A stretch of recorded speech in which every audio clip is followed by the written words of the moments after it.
चलिए देखिए, आज हम आपको पाइथागोरस प्रमेय सूत्र का प्रयोग कैसे किया जाता है मुझे बताएंगे। देखिए, अगर त्रिभुज में दो भुजा दी रहे और तीसरी भुजा उससे मालूम करना हो तो हम पाइथागोरस प्रमेय से निकाल लेते हैं।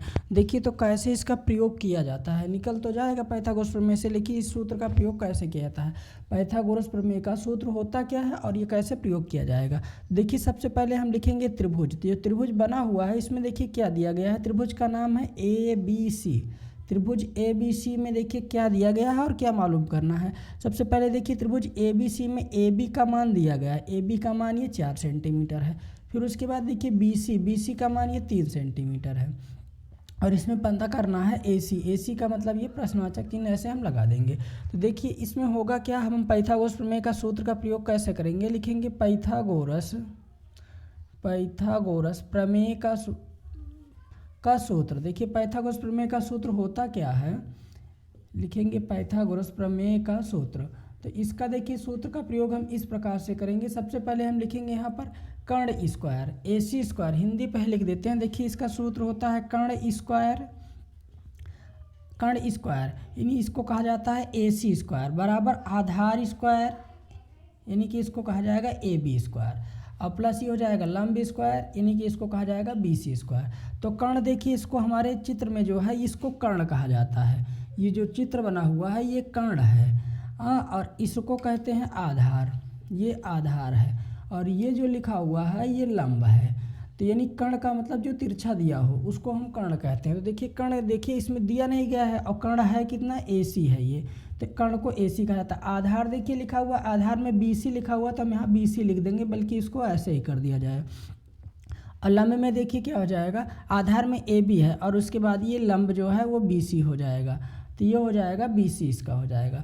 तो AC स्क्वायर बराबर AB square plus BC square, हम इसको हिंदी में ऐसे कर सकते हैं, कर्ण स्क्वायर बराबर आधार स्क्वायर प्लस लंब स्क्वायर, लेकिन इंग्लिश में AC स्क्वायर बराबर AB square plus BC square कहते हैं।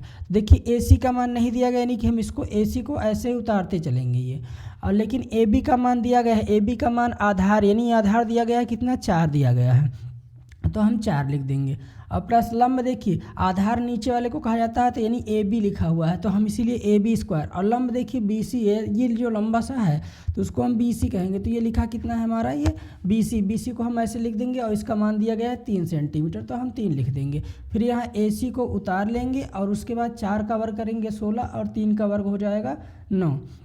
तो ये AC स्क्वायर बराबर 16 और 9 जो को जोड़ते हैं तो कितना होगा, ये 25 हो जाएगा। अब देखिए यहाँ स्क्वायर में है, इसलिए हम इसको स्क्वायर हटाएंगे तो इसमें लगा देंगे रूट, यहाँ पर हो जाएगा 25। अब AC बराबर जो होता है वो 25 का वर्गमूल होता कितना है, 5 हो जाएगा, यानी कि प्लस माइनस लगता है, लेकिन इसमें माइनस नहीं लगाया जाएगा, तो हम इसको बस प्लस अकेला लिख करके करते हैं, तो ये हो जाएगा कितना सेंटीमीटर, 5 सेंटीमीटर हो जाएगा। तो यहाँ पर कर्ण जो बनेगा अतः लिख देंगे हम ऐसे, अतः AC का मान कितना आया है, ये 5 सेंटीमीटर हो जाएगा। तो ये हमारी त्रिभुज की जो है तीसरी भुजा निकालने का प्रयोग पाइथागोरस प्रमेय से इस प्रकार किया जाता है। 5 सेंटीमीटर होगा, ये 5 सेंटीमीटर हमारा इसका ये आंसर हो जाएगा। अब देखिए अगर जैसे कर्ण दिया रहेगा तो इसमें क्या हो गया, इस प्रकार से निकाल ले। अगर कर्ण को छोड़ करके किसी दूसरी भुजा का मान दिया गया और कर्ण जो है कह रहा है किसी दूसरी भुजा पर जो है दे दिया गया और कर्ण का मान पता करना हो, तो इस तरह अगर कर्ण दिया गया हो और दूसरी भुजा मालूम करना हो तो देखिए कैसे करेंगे। तो मान लीजिएगा इसको हम बदल करके बताते हैं, तो ये हो जाएगा,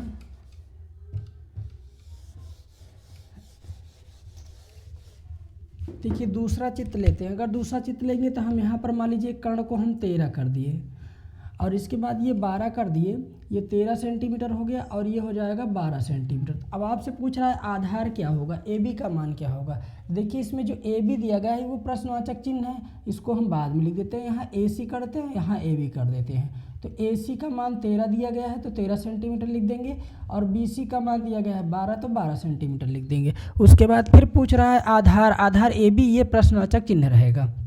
अब देखिए कर्ण स्क्वायर, तो कर्ण में 13 लिखा हुआ है, हम कर्ण को क्या करेंगे 13 लिख देंगे। चाहे आप इसको इंग्लिश में लिख सकते हैं, AC स्क्वायर बराबर हो जाएगा AB स्क्वायर और प्लस ये हो जाएगा BC स्क्वायर, ऐसे भी लिख सकते हैं।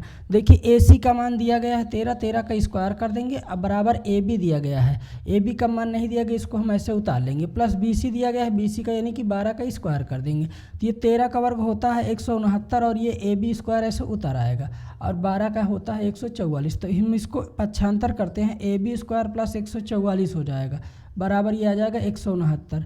तो यहाँ लिखेंगे AB स्क्वायर बराबर 169 माइनस हो जाएगा 144 हो जाएगा, तो AB स्क्वायर बराबर हो जाएगा ये 9 में 4 गया 5, ये 25 आ जाएगा। फिर यहाँ पर लिखेंगे AB बराबर, ये रूट में कर देंगे 25 आ जाएगा, तो ये AB बराबर जो इसको निकल के आएगा ये हो जाएगा AB बराबर ये आ जाएगा 5 सेंटीमीटर, यानी कि ये 5 सेंटीमीटर, इसका आधार कितना बन जाएगा, ये 5 सेंटीमीटर हो जाएगा। तो इस तरह हम जो है त्रिभुज का जो है तीसरी भुजा ज्ञात कर सकते हैं। त्रिभुज में 2 भुजाएं दी रहे तो तीसरी भुजा हम निकालने के लिए इसका प्रयोग करते हैं, और इससे हम निकाल सकते हैं कि त्रिभुज की तीसरी भुजा मालूम। तो पाइथागोरस प्रमेय का सूत्र होता है AC स्क्वायर बराबर AB square plus BC square, या कहते हैं कर्ण स्क्वायर बराबर आधार स्क्वायर प्लस लंब स्क्वायर हो जाएगा। तो ये हुआ त्रिभुज की तीसरी भुजा ज्ञात करने का सूत्र।